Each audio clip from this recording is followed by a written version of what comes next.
Hi there, another bloom of the day for those of you who love a little touch of tropical.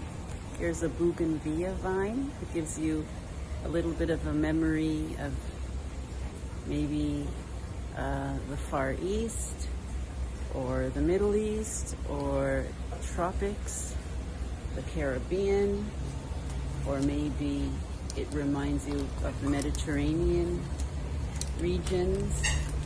And also we have agapanthus, this stunning blue color. I believe agapanthus also comes in white. Isn't that just gorgeous? Look at that. What a stunning, stunning plant for a pot. Here's the white one.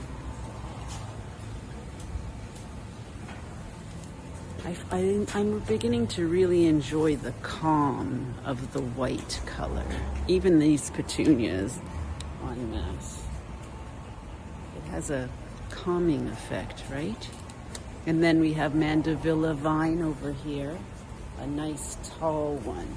I use these in the center of pots very often. And but they come in many colors, many colors. And we'll be seeing many more over the next few weeks. Have a wonderful day.